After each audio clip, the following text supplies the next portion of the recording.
saludo con gusto, aquí andamos, ya lo saben, javiersolorzano.com y aquí andamos como todos los días. Bueno, han sido, digamos, nos lo hemos pasado atribulados con la conferencia de prensa del viernes. Yo sé que usted, al igual que su servidor, hemos escuchado muchas opiniones, interpretaciones de lo que pasó, si la conferencia, si la presentación de la investigación cumple con los elementos como para poder tener plena credibilidad y sobre todo certeza de que más o menos las cosas pasaron así. Entiendo que puede haber matices, y la impresión que yo tengo es que independientemente de que haya gustado o no esta presentación del procurador, hay una constante. La constante es que muy difícilmente no pasó eso que nos contaron. Pudo tener matices, pero muy difícilmente no pasó. ¿Qué quiere decir? Que podrían realmente los jóvenes haber sido los estudiantes. Y lo dejo en habría por un asunto casi que de principio, si usted me lo permite. ¿Qué es lo que ha pasado desde ese día? ¿No? Bueno, las cosas se han puesto violentas. En algunos casos, particularmente Chilpancingo, Acapulco, han vivido días muy complicados y hay una especie de clima violento que incluye el famoso sábado en donde se quemó la puerta del Palacio Nacional. Habrá quien pregunte, bueno, oigan, ¿y qué se ha quemado la puerta del Palacio Nacional? Hombre, no exageren. No, son las instituciones de una sociedad. Eso significa las formas de una historia de la sociedad, los lugares que juegan un papel preponderante en el desarrollo de una sociedad. No es lo mismo una casa, por más entrañable que pueda ser para un grupo de personas, que el Palacio Nacional. El Palacio Nacional, al fin y al cabo, es el palacio del gobierno. Y cuando hablo del gobierno, por más que nos guste o no nos guste, el gobierno, ese Palacio Nacional, es de este gobierno o de cualquier gobierno que pudiera a futuro llegar o que en otras ocasiones se haya llegado, por más críticos que seamos ante ellos.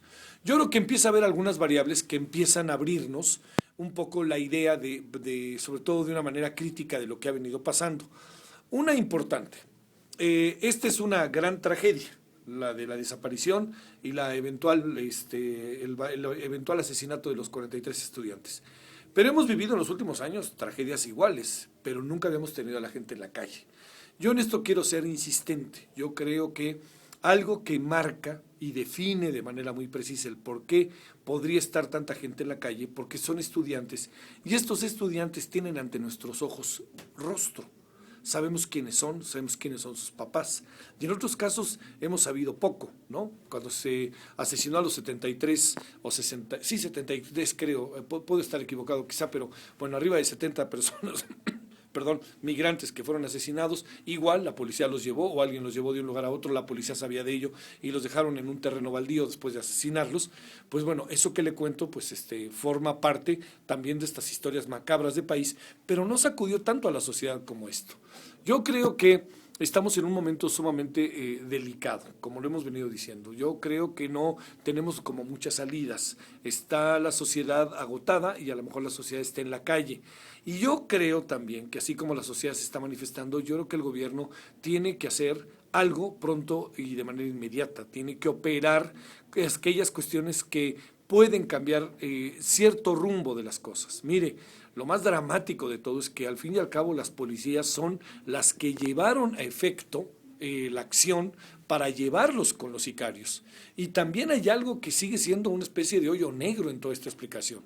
Entiendo que el ejército tiene que responder al llamado, es una autoridad que tiene otras características en nuestra sociedad, pero también le quiero decir, el ejército mismo tendría que haber, uno presupone, reaccionado. No puede uno ser tan pasivo ante la tragedia, ante lo que se puede presumir puede ser una tragedia o un acto de tal magnitud. ¿Que por qué no lo hizo? Bueno, dicen que si hubiera sido peor, decía el procurador. ¿Por qué? Porque hubiera habido una confrontación brutal, fíjese nada más, entre policía, sicarios y el ejército, y en medio hubieran estado los estudiantes. No lo sé si pudo haber sido así, pero es un tema como para llamar la atención, pero sobre todo también para hablar de cómo mejor uno no se mete cuando se debe de meter, siendo un asunto de esta naturaleza. Como el ejército dijo, bueno, mejor los dejo. Y también otra cosa que se reconoce, las policías, fíjese nada más, son fuerzas del Estado, son fuerzas designadas por la autoridad electa. Bueno, hablo sobre todo de quienes las encabezan, pero quienes pertenecen a las policías pertenecen al gobierno, pertenecen al Estado, pertenecen a nuestra sociedad, son nuestros representantes. Bueno, todas estas reflexiones para compartirlas con usted. Yo creo que hay muchas cosas que están pasando que tenemos que atender. Ha habido mucha violencia que está ahí latente y que tenemos que evitar.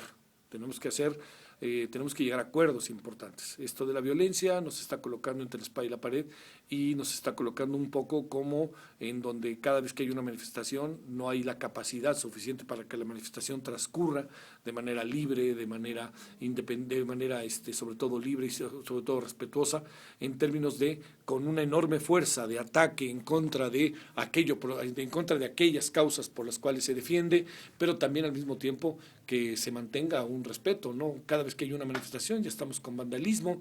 Vea usted lo que ha pasado en Acapulco, lo que ha pasado en Chilpancingo, está siendo fuerte. Ahora la otra pregunta es ¿cómo debe reaccionar la gente? Bueno, todas estas son preguntas que le comparto, dudas, lluvia de ideas que están ahí en la mesa y que me permito transmitirlas para usted, que seguramente también pasan por su cabeza. Le mando saludos, javiersolórzano.com. Dios.